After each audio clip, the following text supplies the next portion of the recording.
Clip দেখাই। জানে যে ভোটে দাঁড়ালে তারা জিতবে না, ভোটে দাঁড়ালে জনগণ তাদেরকে প্রত্যাখ্যান করবে। ফলে এই সনদের মধ্যে দিয়ে তারা তাদের যে এক ধরনের রাজনীতি আছে, যে রাজনীতির মধ্যে হিংসা আছে, বিদ্বেষ আছে, ট্যাগিং আছে, গালিগালাজ আছে, সিনিয়রদেরকে অসম্মান করা আছে, মুক্তিযুদ্ধকে বিতর্কিত করা আছে, মুক্তিযোদ্ধাদেরকে অপমান করা আছে, সাংবাদিকদেরকে চাকরিচ্যুত করা আছে, চ্যানেল বন্ধ করে দেওয়ার হুমকি আছে,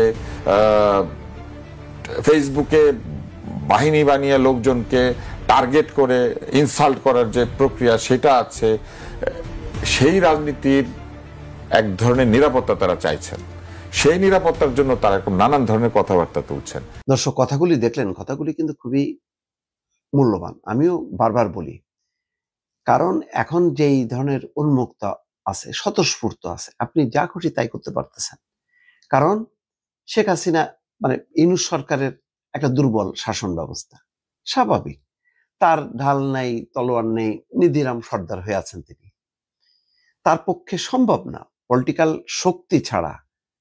দেখেন, শেখ হাসিনা তো পুরো পুলিশ, যত ফোর্স আছে, বাহিনী আছে, সবগুলি কিন্তু তার দলের অঙ্গ সংগঠন বানিয়ে ফেলছিল। তারপরেও কিন্তু তার আওয়ামী লীগ লাগতো, কারণ দলটা হলো সাধারণ মানুষের মধ্যে মিশে যায়, পাবলিকলি মিশে যায়। আর ফোর্স তার একটা অবস্থায় থাকে, সে শক্তি প্রয়োগ করতে পারে, কিন্তু ভেতর থেকে যে সাপোর্ট দেওয়াটা, সেই সাপোর্টটা পারে হচ্ছে দল।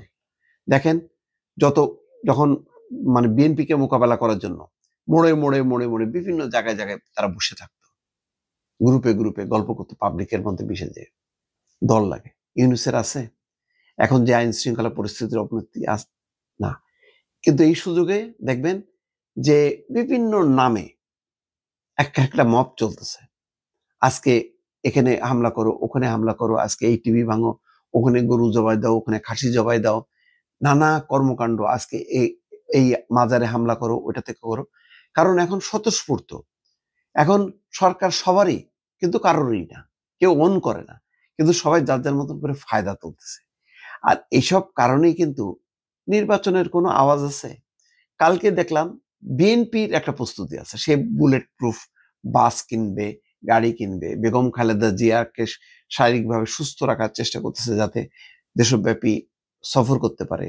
তারেক রহমান আসবে, তো তাদের আগ্নেয়াস্ত্রের লাইসেন্স তারা চাইতেছে।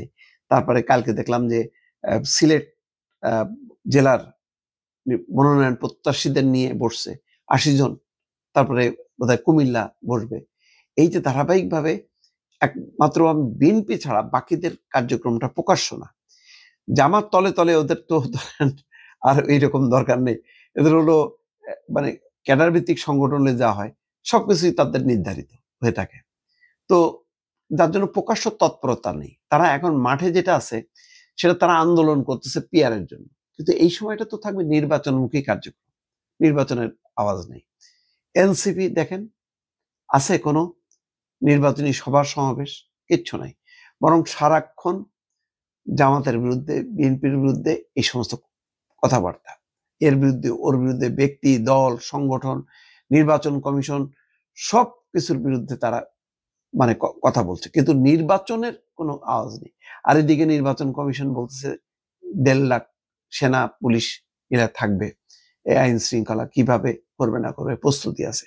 নির্বাচন কমিশন আর বিএনপি আর কিছুটা জামাত, এছাড়া আর কার প্রকাশ্য প্রস্তুতি আছে?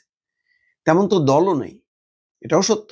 বাংলাদেশে ঘুরে ফিরে এখন বিএনপি আর জামাত আর ছোটখাটো কিছু উইং আছে, তারাও কিন্তু সর্বশক্তি নিয়ে যে নির্বাচনের মাঠে নামা, সেটা কিন্তু নামছে না। এই কারণেই ওই যে জুলাই সনদ নিয়ে এই যে অশান্তি, পিআর নিয়ে অশান্তি, সব কিছুর পিছনে দেখবেন ওই নির্বাচন যাতে না হয়।